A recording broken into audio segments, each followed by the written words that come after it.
ಒಂದು ಕಾಲದಲ್ಲಿ ಸಹಕಾರಿ ಕ್ಷೇತ್ರ ಎಂದರೆ ಸಾರ್ವಜನಿಕರ ಸೇವೆಗಾಗಿಯೇ ಮೀಸಲಿಟ್ಟ ಕ್ಷೇತ್ರ ಎಂದೇ ನಂಬಲಾಗುತ್ತಿತ್ತು. ಕಾಲ ಬದಲಾಗಿದೆ. ಸಹಕಾರಿ ಸಂಘ ಸಂಸ್ಥೆಗಳ ಚುನಾವಣೆಯಲ್ಲಿಯೂ ರಾಜಕೀಯ ಪ್ರವೇಶ ಆಗಿದೆ. ಎಲ್ಲಿಯವರೆಗೆ ಕುಲಗೆಟ್ಟಿದೆ ಎಂದರೆ ಸಂಘ ಸಂಸ್ಥೆಗಳ ಚುನಾವಣೆಯಲ್ಲಿಯೂ ಮತ ನೀಡುವ ಸದಸ್ಯನಿಗೆ ಗೌರವಧನ ಇಂತಿಷ್ಟು ಎಂದು ಫಿಕ್ಸ್ ಮಾಡಲಾಗುತ್ತಿದೆ. ಇದೇ ಹೊನ್ನಾವರ PLD ಬ್ಯಾಂಕ್ ಚುನಾವಣೆಯಲ್ಲಿ 4 ರಿಂದ 5 ಲಕ್ಷದವರೆಗೂ ಚುನಾವಣೆ ಎಂಬ ಜೂಜಿನಲ್ಲಿ ತೆತ್ತಿದ್ದಾರೆ.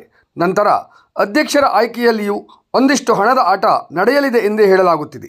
ಇವೆಲ್ಲದಕ್ಕೆ ಅಪವಾದ ಎನ್ನುವಂತೆ ಹೊನ್ನಾವರದ ಹವ್ಯಕ ಬ್ಯಾಂಕ್ ನಿಧಾನವಾಗಿ ಅಂಬೆಗಾಲಿಡುತ್ತಾ ಅಭಿವೃದ್ಧಿ ಪಥದತ್ತ ಸಾಗುತ್ತಿದೆ. ಅದಕ್ಕೆಲ್ಲ ಕಾರಣ ಸತತ 2ನೇ ಅವಧಿಗೆ ಅವಿರೋಧವಾಗಿ ಆಯ್ಕೆಯಾದ ಸದಾನಂದ ಭಟ್ ಎಂದರೆ ತಪ್ಪಾಗಲಿಕ್ಕಿಲ್ಲ.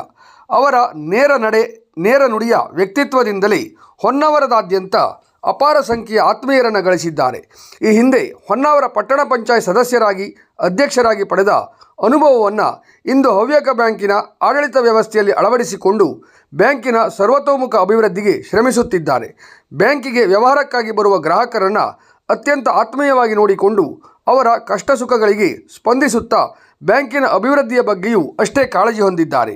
ಈ ಬಾರಿ ಬ್ಯಾಂಕಿನ ನಿರ್ದೇಶಕ ಸ್ಥಾನಕ್ಕೆ ತೀವ್ರ ಪೈಪೋಟಿ ಇತ್ತಾದರೂ ಅದನ್ನೆಲ್ಲ ಅತ್ಯಂತ ಜಾಣ್ಮೆಯಿಂದ ನಿಭಾಯಿಸಿ ಚುನಾವಣೆ ನಡೆಯದಂತೆ ನೋಡಿಕೊಂಡು ಬ್ಯಾಂಕಿಗೆ ಆರ್ಥಿಕ ಹೊರೆ ಆಗದಂತೆ ನೋಡಿಕೊಂಡಿರುವುದು ಜನಮೆಚ್ಚುಗೆಗೆ ಪಾತ್ರವಾಗಿದೆ. ಅಲ್ಲದೆ ಆಯ್ಕೆಯಾದ ಎಲ್ಲ ಸದಸ್ಯರು ಒಮ್ಮತದಿಂದ ಸದಾನಂದ ಭಟ್ ಅವರನ್ನು ಅವಿರೋಧವಾಗಿ ಅಧ್ಯಕ್ಷರನ್ನಾಗಿ ಆಯ್ಕೆ ಮಾಡಿದ್ದಾರೆ.